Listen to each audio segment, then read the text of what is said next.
Well, back from that trip from France now, and I haven't done a big painting for a while. I did a couple of nice little studies and pastels over there, but I thought I'd like to follow up now with the Secret series and take one of the shots that I took over there, a little cafe scene again, and treat it very abstractly, very contemporarily and loosely again, so in a contemporary loose style, with the rollers, with splattering, with all sorts of techniques. I want to try and attack this in a very loose, free way, abstractly, and then gradually tighten things out of it in acrylics again. So I've just drawn this out, ready to go. I'll just have some fun with it. I won't discuss what I'm doing because you're going to see what I'm doing. So I'm just going to run it through in sections, pick up on the important points as I go through, and you're going to see what I'm doing as I go along. I might do some discussion about it, but really I just want to enjoy the painting and let you share it with me.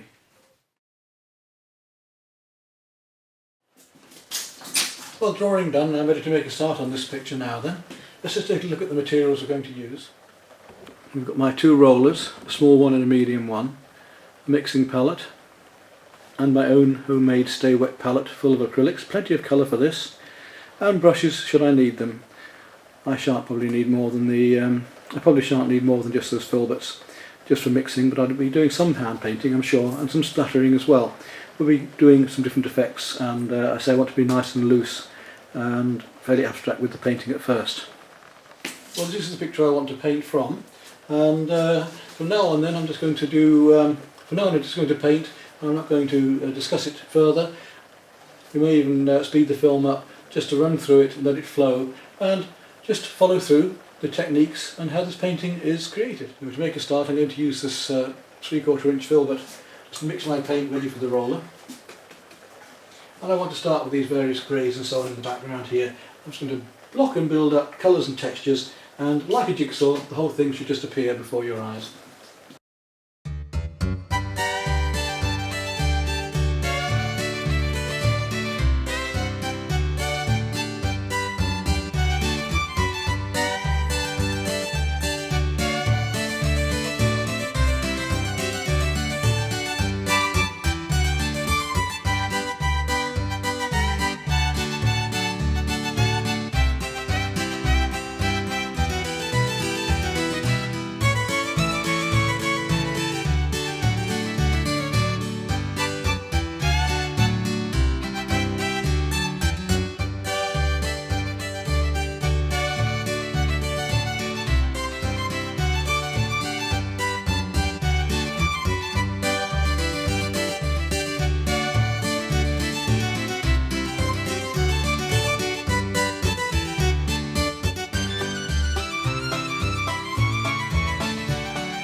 Well, I've got this far now just using the rollers. I think it's time to move on with the brushes and maybe some other textural effects, and try and brighten and strengthen various sections of the colours up.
Well, let's just take a closer look at this painting now. We're almost finished, working a little bit after the film yesterday, and tighten up a bit more of these areas. I want to bring a bit more colour out, a bit more of the lights out. It's sunk a bit, but I don't think I need to do too much more.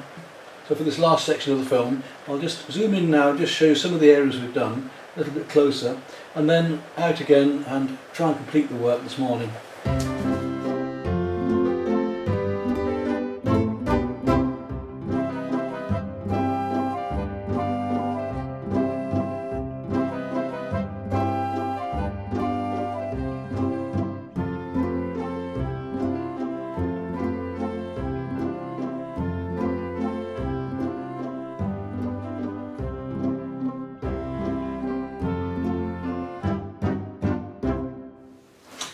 So I'm going to finish off now, and I'm just going to tidy up some of these lighter areas, and as I keep saying in my videos, you know, light against dark, warm against cool, rough against smooth, to bring things out.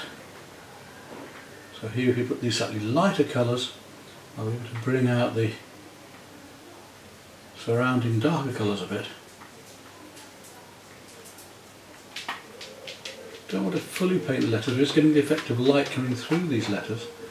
We'll put a bit of green back into these in just a moment as well, just to bring them out.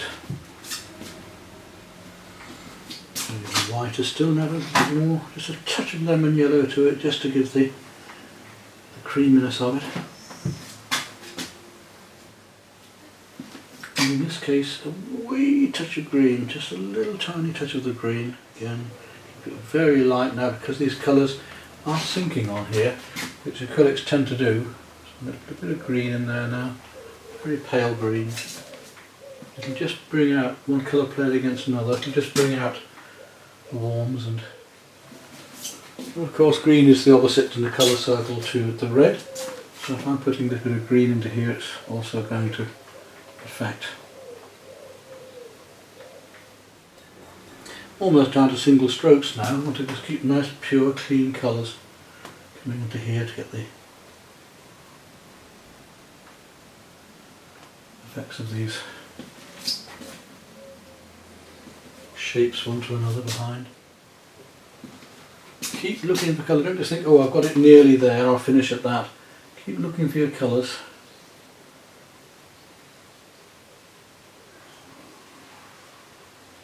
Because I want it full of light and colour and atmosphere. And each of these marks is abstract. I think we tend to forget that, but even when we're doing a figurative painting, we are painting with abstract shapes. It's still just paint, it's still just a lie, it's still... So really got to look for colours now. And one colour against another again, so I'm putting a bit of blue underneath the arm here at the minute. Don't want to overdo my little marks. Of course it can be quite hard to know when to finish as well. One simple mark like that change value so much. Now let's go to something lighter and we'll move to the white. Not lighter, not much lighter than that, can we? Because we do need to pick up where we've lost these highlights and really try to bring some of those out a bit now. And this white always tends to sink a bit. So you see how the white is now bringing back out these highlights and sparkles. And I've got to watch the design as well. Just see where things are really coming here. Shape to another. This effect of strong sunlight. We only get strong sunlight by painting very lights against very darks. We have huge disparities in light and dark with strong sunlight, giving it more space and light and atmosphere. Don't want to become too itsy bitsy, I'm just starting to worry about that. But, it's easy to make too many marks and lose the plot of it. I think, you know, we're not far off being there now.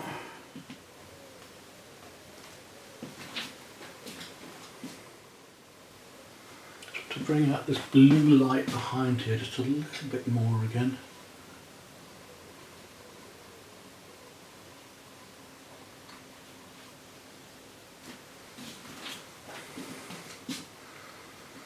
Which is helping, I think. It's those last touches that you can suddenly find that will change things and improve things so much.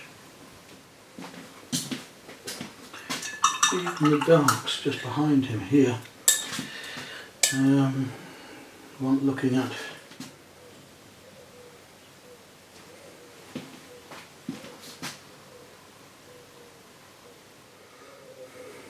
I think that's really about all I want to do on that. Now I've got to consider where I'm going to sign it. It must obviously be on the left in a way, but it's just to see what colour I'm going to put in where as well. Because the signature colour makes such a difference to the composition. I might sign it in a light blue over there. There we go then. That was fun.